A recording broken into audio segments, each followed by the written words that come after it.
was as if he wanted tactfully to leave his companion alone in the dream of love. But as he started away, the female, overwhelmed by a wild life, was after him, hunting him ruthlessly. The male let himself drop from the thread. The female followed, and for a while the lovers hung there, imitating a piece of art. Then they fell to the windowsill, where the male, summoning all his strength, tried again to escape. Too late. The female already had him in her powerful grip and was carrying him back to the center of the web.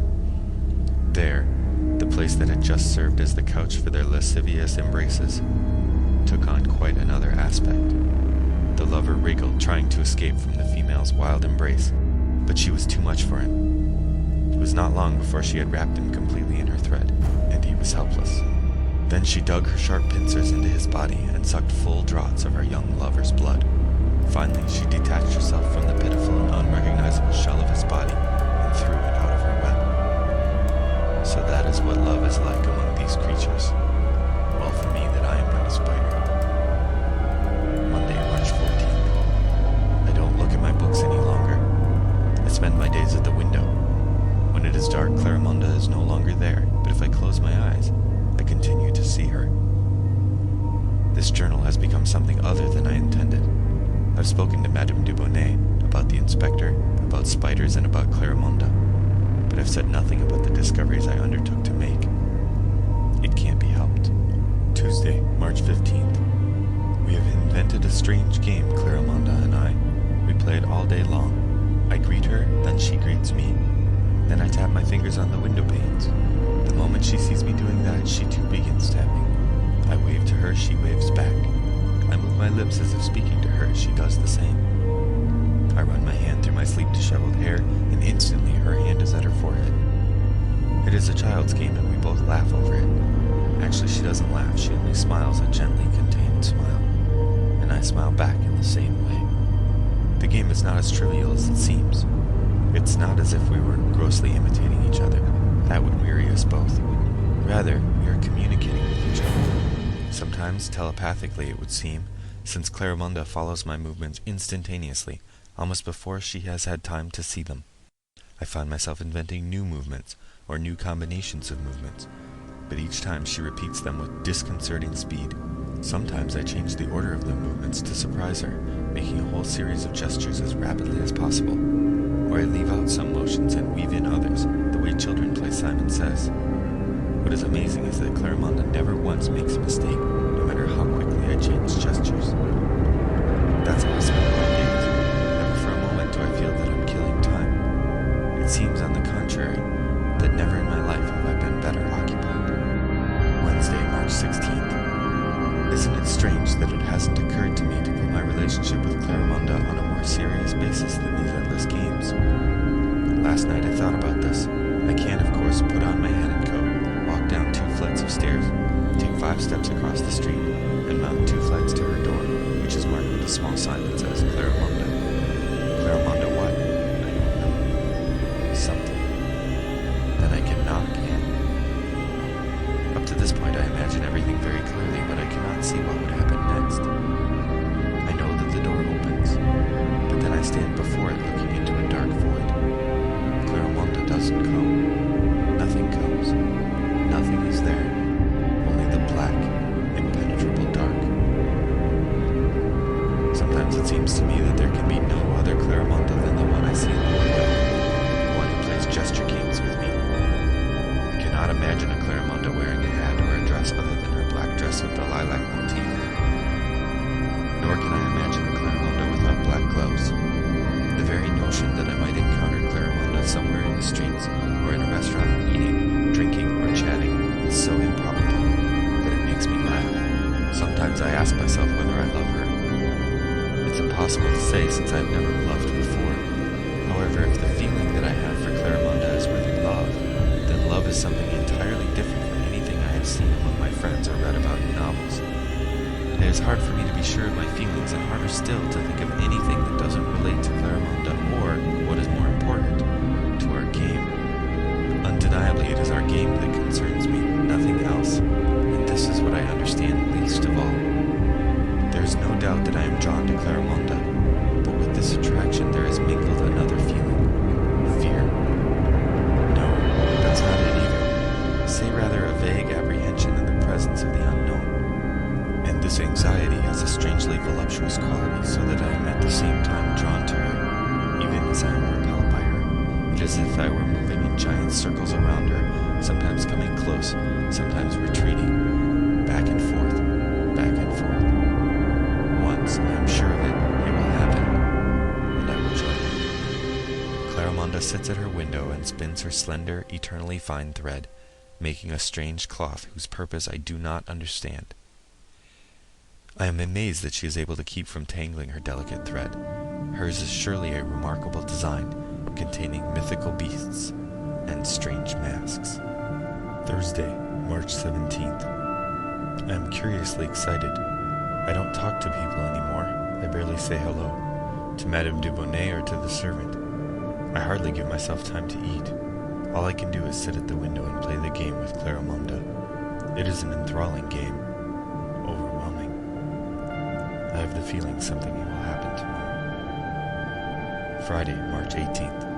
Yes, something will happen today.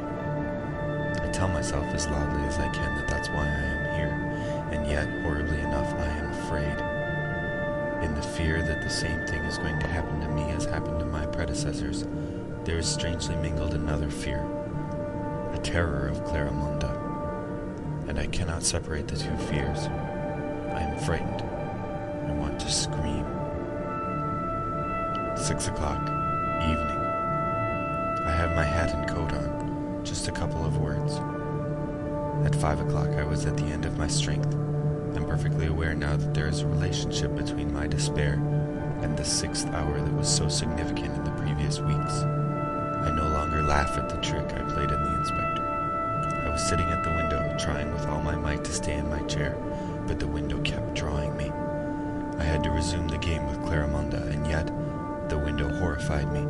I saw the others hanging there, the Swiss traveling salesman, fat, with a thick neck and gray stubbly beard, the thin artist, and the powerful police sergeant. I saw them one after another, hanging from the same hook, their mouths open, their tongues sticking out, and then I saw myself among them. Oh, this unspeakable fear! It was clear to me that it was provoked as much by Clarimonda as by the crossbar and the horrible hook. May she pardon me, but it is the truth. In my terror, I keep seeing the three men hanging there, their legs dragging on the floor.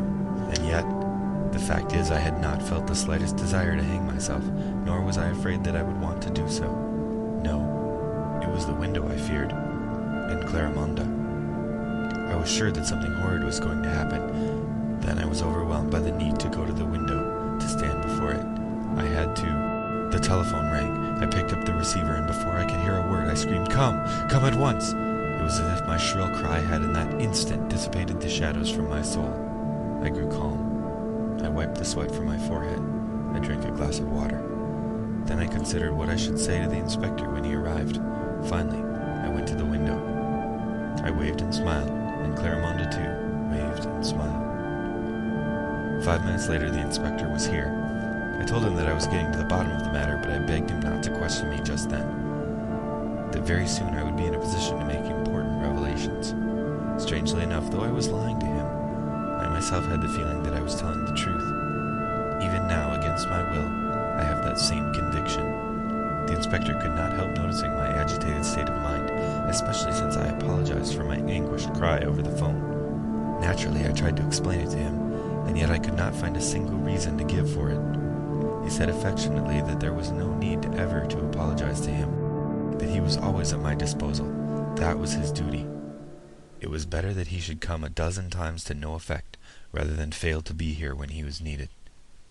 He invited me to go out with him for the evening. It would be a distraction for me. It would do me good not to be alone for a while.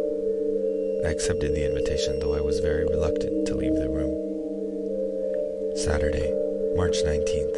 We went to the Gaiety Rochechouart, Le Cigale, and La Lune Rousse. The inspector was right. It was good for me to get out and breathe the fresh air. At first I had an uncomfortable feeling, as if I were doing something wrong, as if I were a deserter who had turned his back on the flag. But that soon went away. We drank a lot, laughed and chatted. This morning when I went to my window, Clarimonda gave me what I thought was a look of reproach, though I may only have imagined it. How could she have known that I had gone out last night? In any case, the look lasted only for an instant. Then she smiled again. We played the game all day long. Sunday, March 20th. Only one thing to record. We played the game. Monday, March 21st. We played the game all day long. Tuesday, March 22nd. Yes, the game. We played it again and nothing else. Nothing at all. Sometimes I wonder what's happening to me. What is it I want? Where is this all leading? I know the answer. There is nothing else I want except what is happening. It is what I want, what I long for. This only. Claramonda and I have spoken with each other in the course of the last few days, but very briefly. Scarcely a word. Sometimes we moved our lips, but more often we just looked at each other with deep understanding. I was right about Claramonda's reproachful look because I went out with the inspector last Friday. I asked her to forgive me. I said it was stupid of me and spiteful to have gone. She forgave me, and I promised never to leave the window again. We kissed, pressing our lips against each of our window panes. Wednesday, March 23rd. I now know that I love Claramonda, that she has entered into every fiber of my being. Maybe that the loves of other men are different, but does there exist one head, one ear, one hand that is exactly like the hundreds of millions of others? There are always differences, and it must be so with love. My love is strange, I know that, but is it any less lovely because of that? Besides, my love makes me happy. If only I were not so frightened. Sometimes my terror slumbers, and I forget it for a few moments, then it wakes and does not leave me. The fear is like a poor mouse trying to escape the grip of a powerful serpent. Just wait a bit, poor sad terror. Very soon the serpent, love, will devour you. Thursday, March 24th. I have made a discovery. I don't play with Claramonda. She plays with me.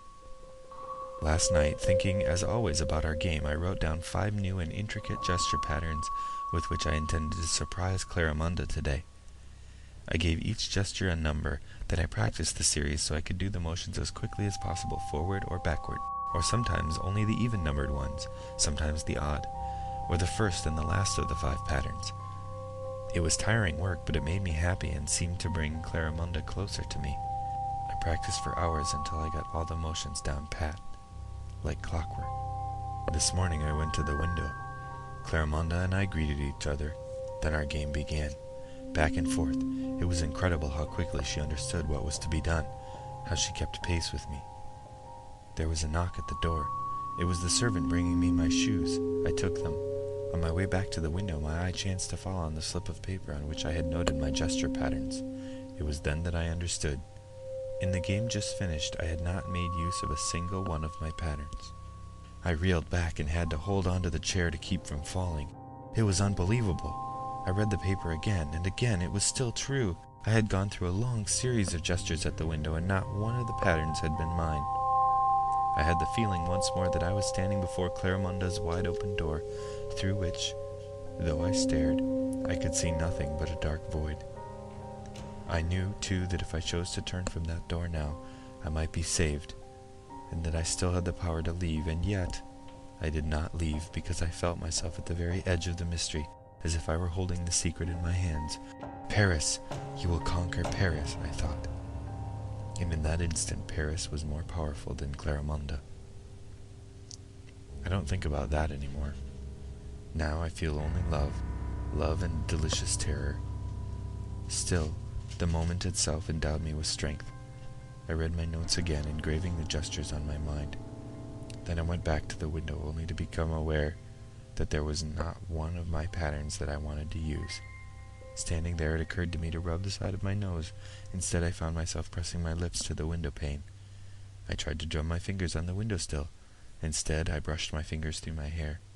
And so I understood that it was not that Claramonda did what I did. Rather, my gestures followed her lead, and with such lightning rapidity that we seemed to be moving simultaneously. I, who had been so proud because I thought I'd been influencing her, I was in fact being influenced by her. Her influence, so gentle, so delightful. I have tried another experiment. I clenched my hands and put them in my pockets, firmly intending not to move them one bit. Claremonda raised her hand and, smiling at me, made a scolding gesture with her finger. I did not budge, yet I could feel how my right hand wished to leave my pocket. I shoved my fingers against the lining, but against my will my hand left the pocket. My arm rose into the air. In my turn I made a scolding gesture with my finger and smiled. It seemed to me that it was not I who was doing all this.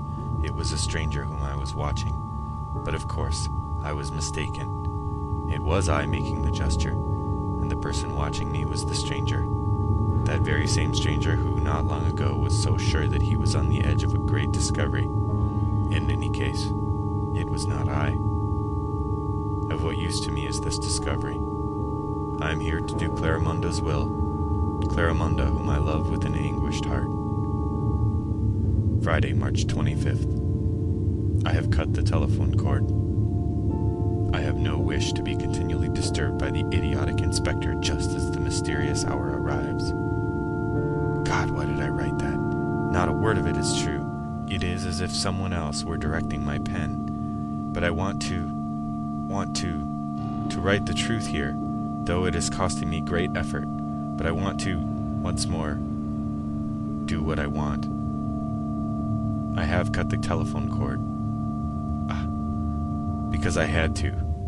There it is, had to. We stood at our windows this morning and played the game, which is now different from what it was yesterday. Claremonda makes a movement, and I resist it for as long as I can.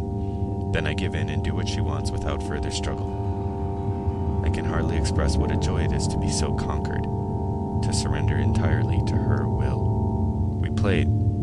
All at once she stood up and walked back into her room, where I could not see her. She was so engulfed by the dark. Then she came back with the desk telephone like mine in her hands. She smiled and set the telephone on the windowsill, after which she took a knife and cut the cord. Then I carried my telephone to the window where I cut the cord. After that, I returned my phone to its place. That's how it happened. I sit at my desk where I have been drinking tea the servant brought me. He has come for the empty teapot. I ask him for the time since my watch isn't running properly. He says it is 5:15. 5:15. I know that if I look out of my window, Claremonda will be there making a gesture that I will have to imitate. I will look just the same. Claremonda is there, smiling.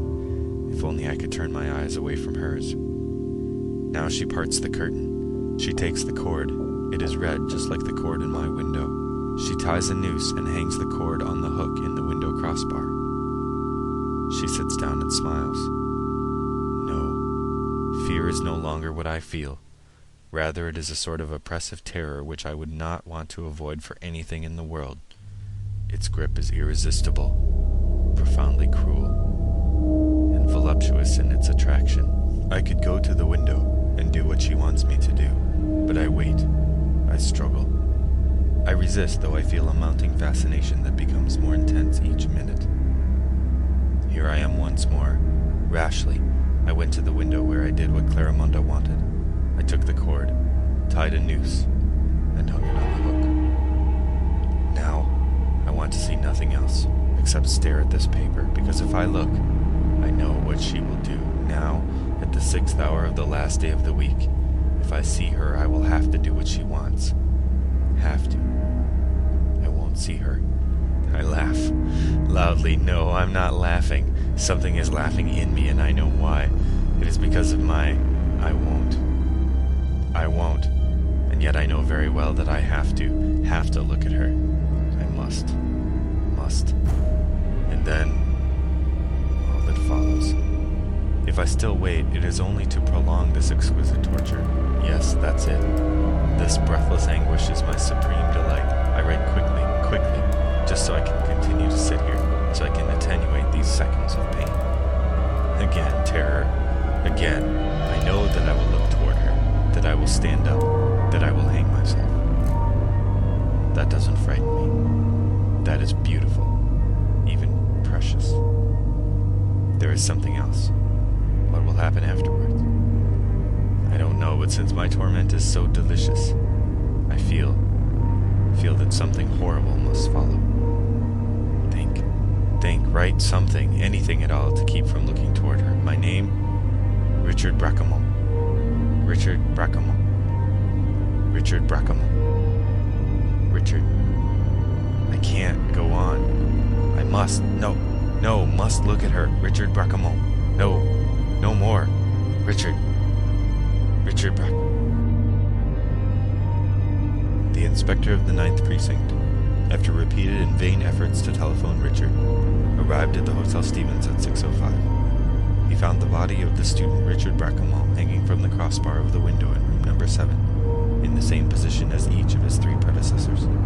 The expression on the student's face, however, was different, reflecting an appalling fear. Bracamont's eyes were wide open and bulging from their sockets. His lips were drawn into a rictus, and his jaws were clamped together.